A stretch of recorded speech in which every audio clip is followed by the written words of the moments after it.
This week's episode of the Georgia Politics Podcast is sponsored by Wix.com. When we started the show a while back, I knew we would eventually need to get a website set up, but like I do with so many things, I kept putting it off. When it finally came time to put it together, Wix made it quick and easy. You tell them what kind of business or blog you're running, answer a few questions, and they give you a nearly done site with the pages and features you'll need based on those answers.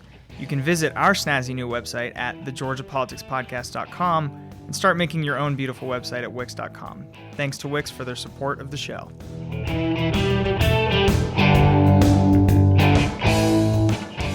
Welcome to a special episode of the Georgia Politics Podcast. I am your host, Preston Thompson. Today we are joined by State Senator and now candidate for Congressional District 6 for the U.S. Congress, Senator Brandon Beach. Senator Beach, thank you for joining us this Thanks morning. for having me, Preston. Appreciate it. Let's start off real quick with that second part of that phrase, candidate for Congressional District 6 here in Georgia. What made you decide that, you've been a state senator for a little while now. What made you decide that going to U.S. Congress was a better way to be more effective in your mind? Well, I'm in my fourth term in the state Senate, and I have enjoyed serving the people of District 21. It's been a great honor, and I love being in the state Senate. That being said, one of the things we've done here in Georgia, we're the number one state to do business 6 years in a row. And that doesn't happen by accident. That happened because we have had great Republican principles and policies in place that have attracted business. And let me be very clear, government does not create jobs. The private sector does. But what government can do is create a conducive environment by cutting taxes, cutting regulation, having an educated workforce, having infrastructure that's cutting edge, both 21st century infrastructure by making sure we have the right sensors, small cells, the right fiber in the ground, the right roads and bridges being built, so that we can make Georgia the place to do business. And we've been very successful. That, again, didn't happen by accident, being the number one state to do business. And when you drive around the metro area, you see cranes and construction and jobs being created. And our unemployment's about 3.6%, which is almost zero unemployment, if you will. So we've been very successful. I mean, the Governor Kemp just made some announcements of Amazon bringing jobs and a couple other companies this week. So we continue to grow here in Georgia. And again, that's because of Republican principles and policies, in my opinion. We've really been very attractive to business. I want to take those same policies and principles to Washington, D.C. I think Washington's broken. And I think one area that Washington is definitely broken is where I have a unique experience, and that's in the transportation field. Preston, every time you fill up your car, a gallon of gas, 18.4 cents goes to Washington, D.C. And then it becomes federal dollars, and it gets in the Highway Trust Fund and so on. And then when we try to draw that money down, it's our money, it's your money and my money. We paid for it. We pump that gallon of gas, and it's our tax dollars going to D.C. And then when we want to use that money to build a road, there's 22 different steps we have to go through before we can get to our money.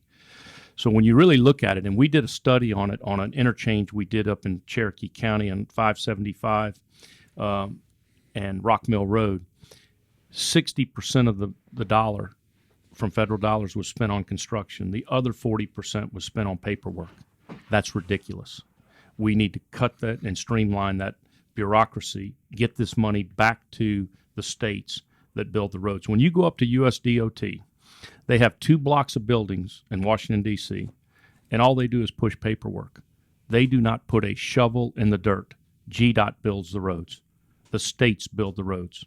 So my deal this year, I passed a resolution, an urging resolution to Congress saying, let's give you 8.4 cents. Let us keep the 10 cents block granted back. Keep it here in Georgia.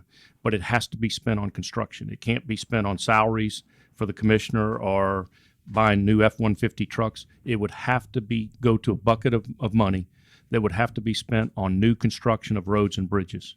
We are far, far behind. Our infrastructure, I would say we're in an infrastructure crisis. We have aging infrastructure.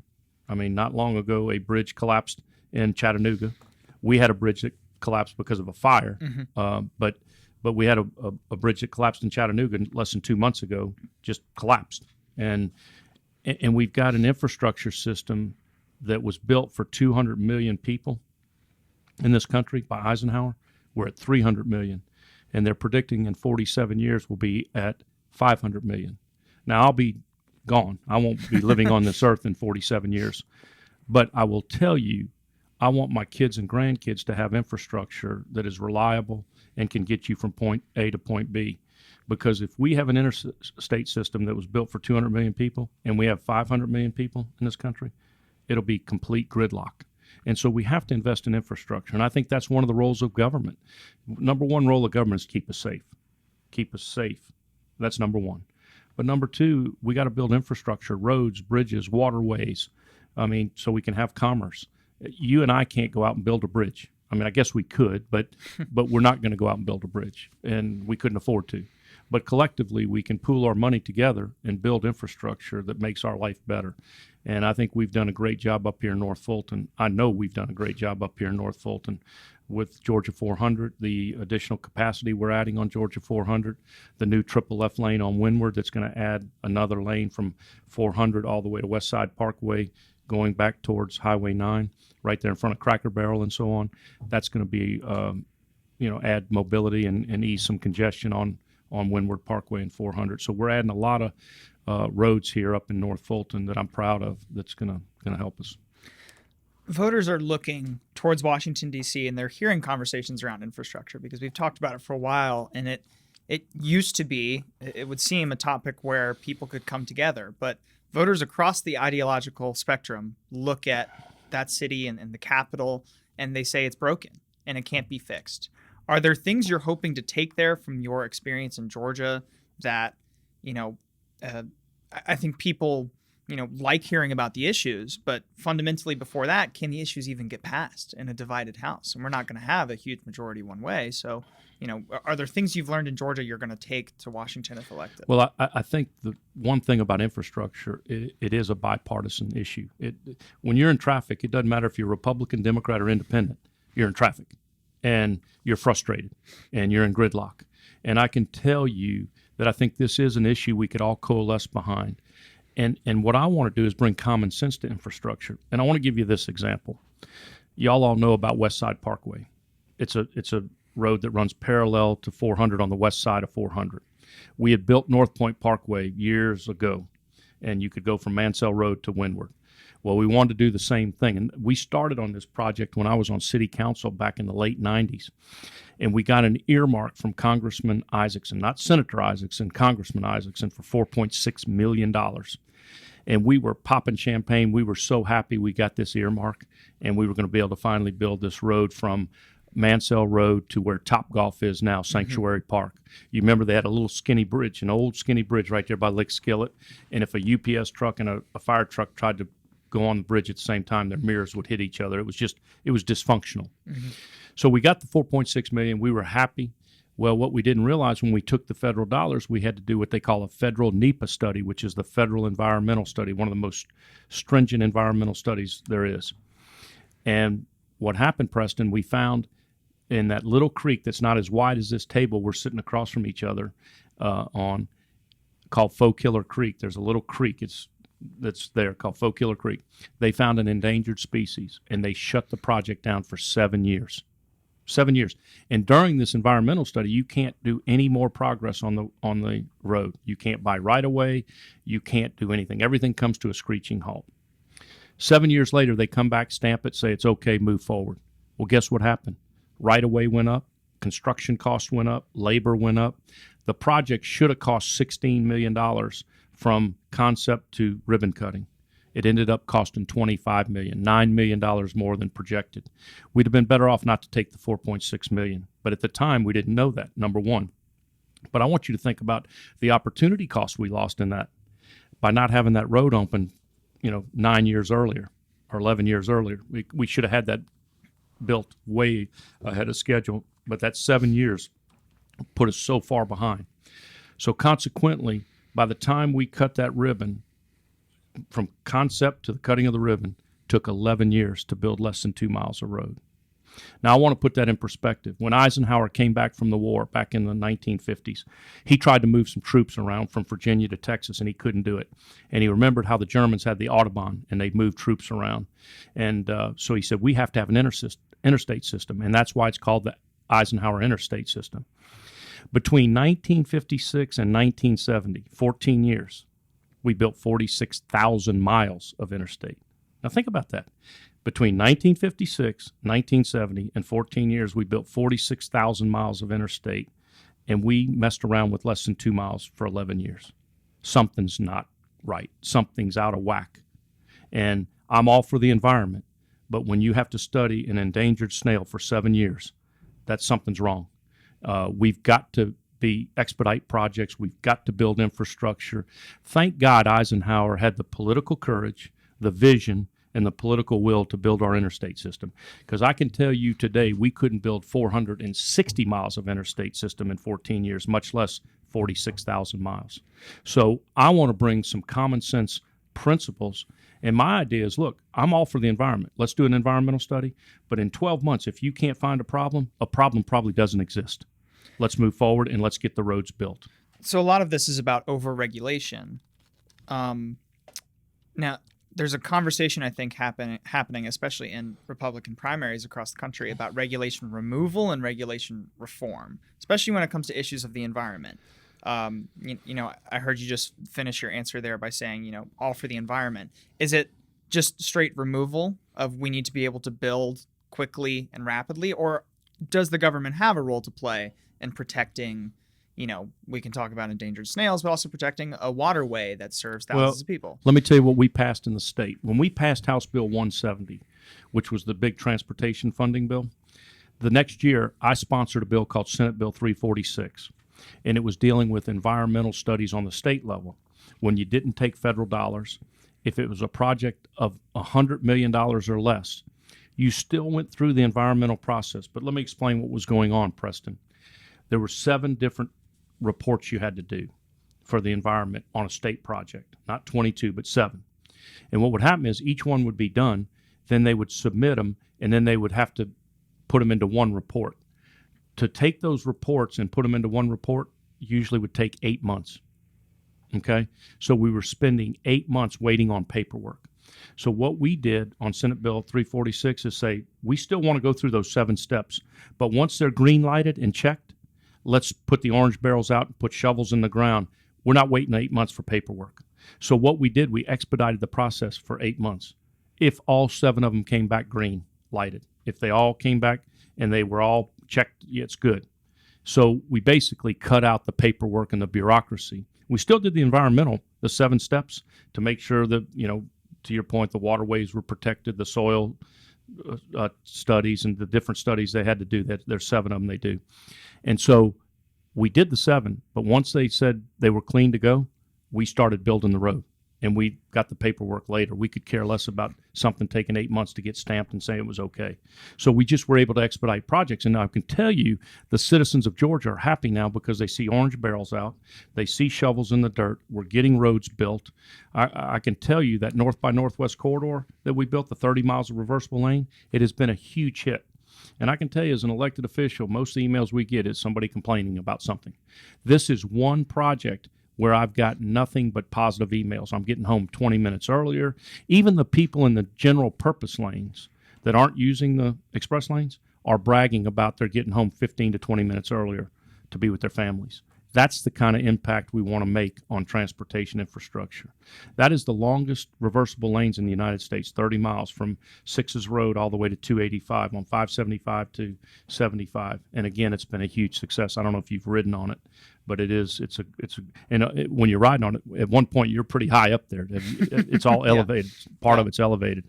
And we're going to have to do more elevated highways here because of the price of right-of-way. We have a project going on right now in Alpharetta where the cost of the right-of-way is more expensive than the cost of the construction. When you're paying $500,000 for an acre of land, right-of-way is now costing more than construction. So we have to look at different options, and I think you're going to see some elevated highways going forward. Is there a role for the federal government to play in expanding public transportation? I know it's an issue you've talked about in the State House before. And a lot of what we've talked about already is organizing these roles and some deregulation. Is there a role? And honestly, what's coming to mind is, reading recently in one of your primary opponents, a person from their staff said, with his record of tax increases, casino gambling, and MARTA expansion and the Equal Rights Amendment, it's no wonder Brandon is campaigning in Virginia. A lot of voters look at those top 4 issues and aren't as put off by them as I think maybe some people he was trying to get to at. So I'm wondering, first of all, if you have a response to that, and if the federal government has a role to play in public transportation. Well, expansion. I can tell you on the casino gaming, it polls 72% with Christian evangelicals in the 6th district. So I'm not going to back off on that one. Mm-hmm. I think that whoever's attacking me on that doesn't know their facts on that, because I can tell you we've polled that issue extensively, and amongst Christian evangelicals, it's 72%. And let me tell you what people do want. They want the right to vote on it. They may vote against it when they get in the booth, but they want to have the ability to vote yes or no. And on big issues like that, whether it's the lottery or Sunday sales, people want to have the right to vote. And I want to give them that right, and I'll let the voters decide. But on the public transit, I've been involved in public transit for the last 8 years, and I'll tell you how I got involved in that, Preston. I was president and CEO of the Chamber of Commerce and did economic development. And about 8 years ago, I saw Governor Deal taking the MARTA CEO on economic development missions. And I said, what's that all about? Why is he going on an economic development mission? Well, come to find out, the CEOs, when they were locating their company, transit was one of the boxes that they had to check off, and one of the things they wanted to discuss for their employees. Let me tell you this. I was CEO of the Chamber for 15 years. When I first started, the CEO would make the decision on where he or she wanted to locate their company based on one thing: where did he or his wife want to live? If they wanted to live in Sugarloaf, they went to Gwinnett. If they wanted to live on Windward Parkway, they went to Alpharetta. You fast forward to today, 15 years later, 16 years later, the CEO, he or she is still making the decision on where to locate their company, but they're making that decision based on one thing: where's the talent? Talent is dictating every decision the CEO is making. And what this young talent wants is they want walkability. They want public transit. They want bike lanes. They want, to be able to walk to a restaurant or a Starbucks or a bar or pizza place. They want those options, okay? And I think the best example of that is this. If you would have told the Gwinnett Chamber CEO 14 years ago that NCR would move from Dayton, Ohio to Gwinnett County and then leave Gwinnett County and go move across the street from Georgia Tech, they would have pounded their fist and said, there's no way they'll leave Gwinnett. Success lives in Gwinnett. They'll never leave. Well, guess what? They left. And if you ask Bill Nudie, who was CEO at the time, he will tell you the reason they left was to attract that talent from Georgia Tech. And that talent wants to live in the Virginia Highlands, the Ponce City market area, the Beltline. They want that type of walkability, livability, work, play, live type atmosphere. And so talent is dictating everything. I want you to think about this. There's 3 companies. State Farm Insurance, what do? They sell automobile insurance. Mercedes-Benz, what do? They sell automobiles. Pulte Homes, what do? They build garages for automobiles in their homes. All 3 of those companies have automobiles in their business model. All 3 of them located on a MARTA line. Actually, State Farm actually has an escalator that goes from the MARTA station into their lobby. And they sell automobile insurance. They love automobiles, but they wanted to make sure that their employees had the opportunity to have transit options to get to work. And the reason they did that is because their employees want that transit option. An example here in Alpharetta, we lost a company up here, 600 jobs, called Athena Healthcare. They used to be based here in Alpharetta. There was no transit options up 400. Their employees live in Virginia Highlands and Ponce City Market. So the CEO, who liked living here, moved his company down to Ponce City Market so he could keep his talent. Talent is dictating every decision CEOs are making, and people are fighting over talent. It is a kind of a deciding factor, and that's why transit's important, and that's why I got involved in transit. I think it's an economic development issue. I think it's a quality of life issue. And what we had here, Preston, and I don't know if you ever saw the video I did, I tried to take transit from Kennesaw State to the Gwinnett Arena, 38 miles, and it took me 4 hours and 15 minutes. What I learned on that trip, I had just to even plan my trip, I had to go to 3 websites. I had to go to CCT, MARTA, and Gwinnett. Then I had to try to schedule how I crossed jurisdictional lines. Then I had to pay with 3 different methods of payment. I had to pay cash, I had to go buy a Breeze card, and I had to pay cash. Now, if you think we're going to attract lifestyle riders by going to 3 websites, paying 3 different methods, and taking 4 hours and 15 minutes to go to 38 miles. It's not going to happen.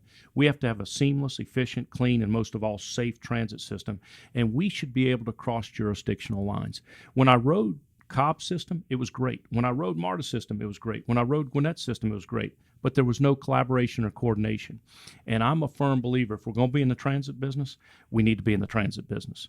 And if we're going to be in the transit business, which we are, we need to coordinate. I mean, up in Washington, D.C., they can cross state lines. They go to Virginia and Maryland on transit, and we can't cross from Cobb County to Fulton County? That's absurd. We should be able to cross jurisdictional lines in a seamless, efficient manner. My goal for the ATL, and the reason we passed that bill and are going to allow all 13 counties to come together, I envision that you can go from Gwinnett Arena and get on a line. I don't know if it's going to be called the orange line or the red line or whatever.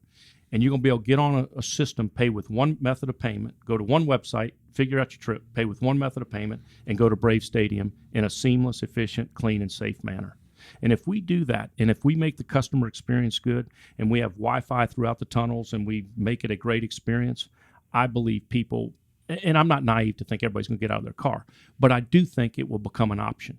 And I think with technology, you're going to be able to figure out how to do that last mile. That's been the biggest complaint. If I take MARTA, then how do I get to my job a mile away?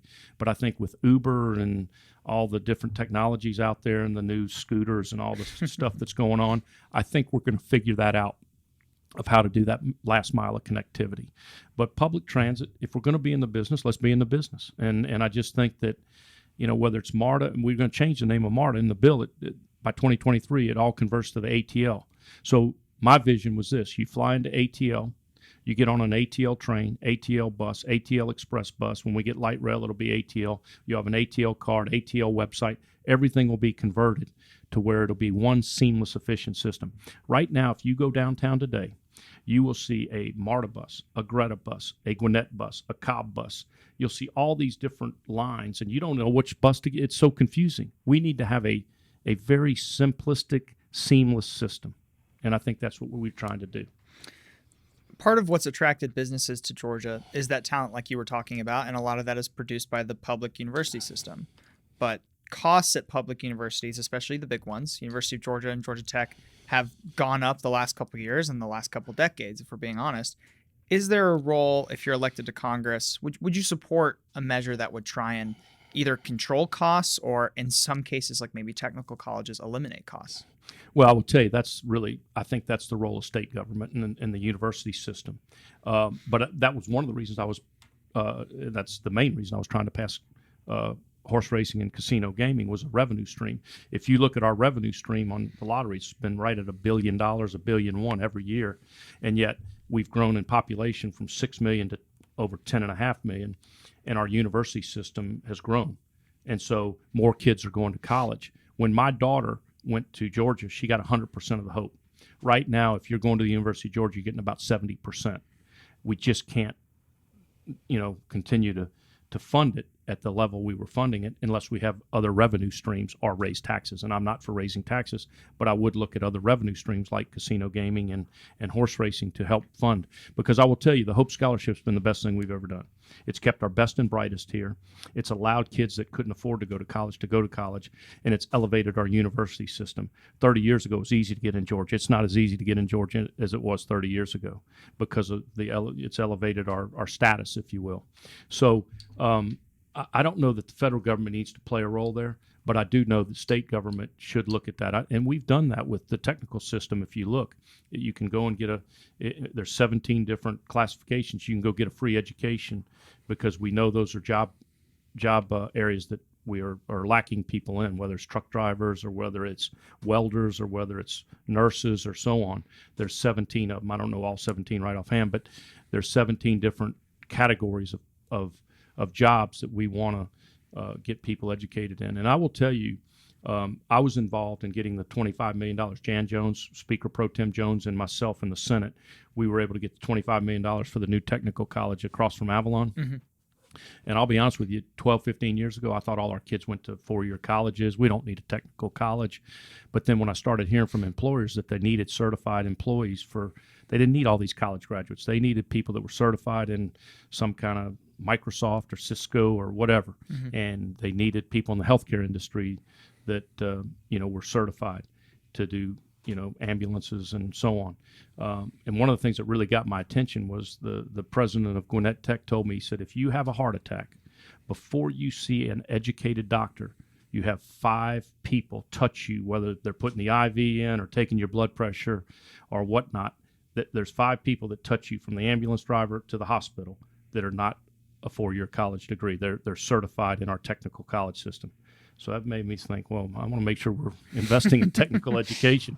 So anyway, it's technical education is a great thing, and I think as we grow, it's going to become more and more important. And there's a lot of companies that want employees to even send their employees back for more certification or more education through the technical college system. And Gwinnett Tech up here in Avalon has done real well, and we've got room to expand and add a couple more buildings, and I think we will. And I'm all for investing in education because I think there's a direct correlation in economic development and education investment and infrastructure investment. Make no doubt about it.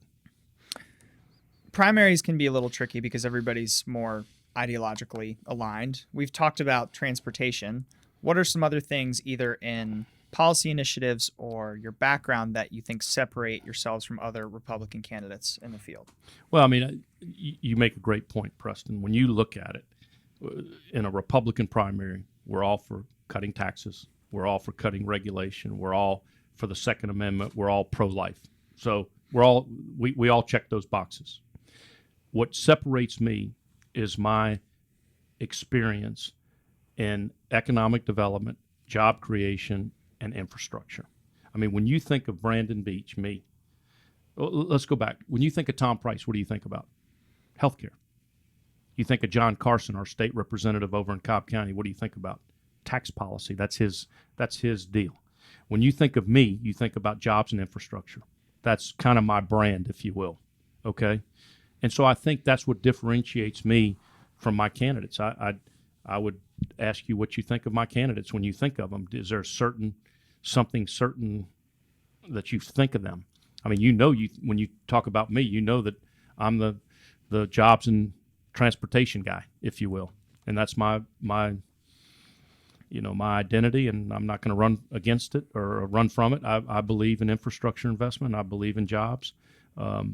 I got to tell you, I've got a 31-year-old daughter and a 28-year-old son, and I'm glad they're off my payroll. I'm glad somebody else is paying their bills and I'm not anymore.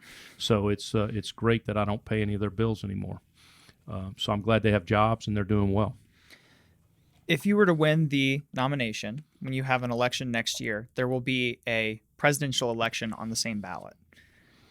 Do you have a goal in mind for your campaign to try and keep things local? I mean, the first 25 minutes of what we talked about here has been things like the ATL and transportation initiatives. But when you get into that campaign, the conversation is going to shift to Mitch McConnell and Nancy Pelosi. Are you going to try and convince Georgians while there's a presidential race that you're going to be separate from that ticket and you're going to bring jobs home and bring transportation home? Well, if you look at my track record, I've been elected since 1999. I got elected to the Alpharetta City Council. Then I went to the DOT board for 2 terms. And now I'm in the state Senate for 4 terms. And if there's one thing about me, I'm very territorial.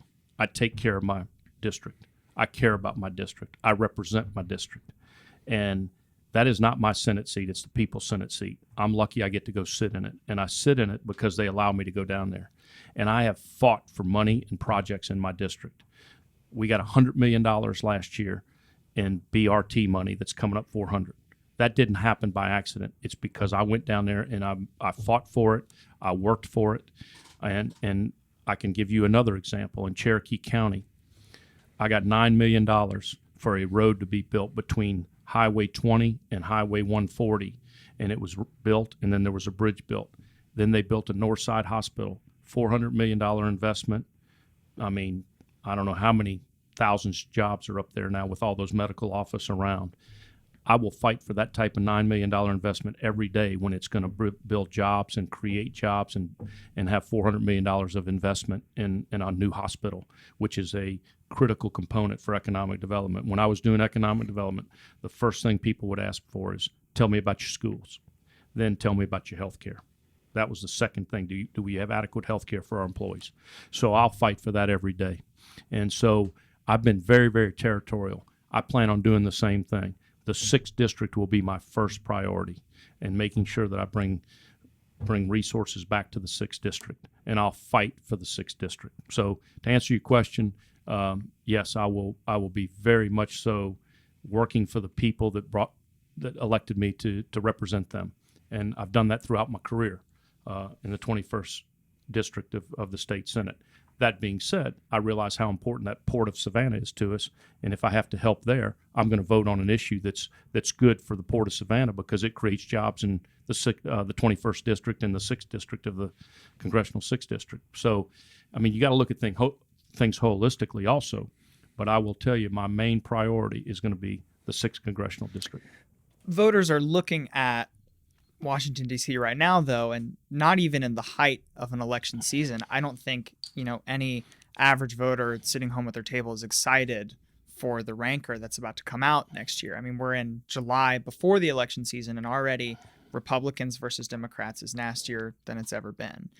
Do you think there's a personal responsibility, either as someone who's campaigning or as someone who's serving as an elected official, to raise that bar and raise that level of interaction between the opposition party and the party you represent? Well, I mean, I do think that we need to work together on issues, whether it's immigration, infrastructure, healthcare. We got to come together and work on these issues. These issues affect everybody, Republicans, Democrats, Independents, and we've got to come together and have solutions for these really, really big issues. I can tell you that, when I go around the 6th district, people are just, they can't afford their deductibles. They can't afford their health care cost. And we've got to get that fixed. And we got to quit bickering about it. And we got to figure out how to come together. And, and I would just tell people when they go in that voting booth, elections have consequences. Elections matter. And leadership matters. And I have a proven track record of leadership on tough issues. I mean, I've voted on some very, very tough issues, infrastructure, for example.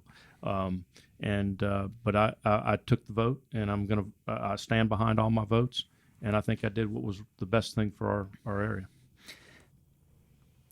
To follow up on that, I mean, the parties are becoming more homogenous. Like I mentioned, Nancy Pelosi was put on state flyers for state legislative seats when she, is a representative of California, and Mitch McConnell's the same way. Do you think if you were elected to Congress, it seems like now half of the job of congressional representatives is to respond to something the president was saying?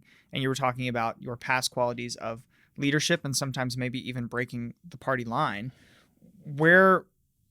How would you approach, especially like in this last week, how would you approach issues like this, being an elected representative, when we're having these really difficult conversations because of the elevating levels of rhetoric that's getting, like I mentioned earlier, the nastiest it's been in a very long time? I'm just going to go up there and work hard for the 6th district. I'm going to do my job, and I'm going to make sure I'm doing what's best for the 6th congressional district.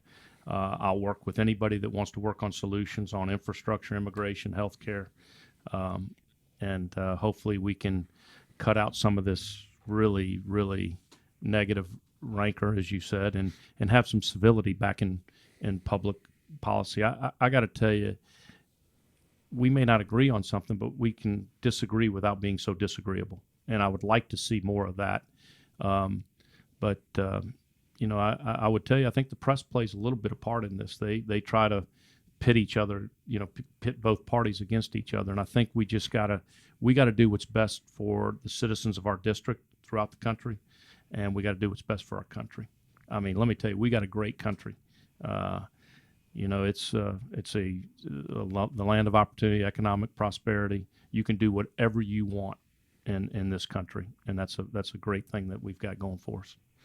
Before you go, you will be back at the state capitol before a general election if you were to be the party's nominee. Is there something you're trying to, something you'd feel like needs to get done before you go to the United States Congress, something you're looking at for next session that we can keep our eyes on?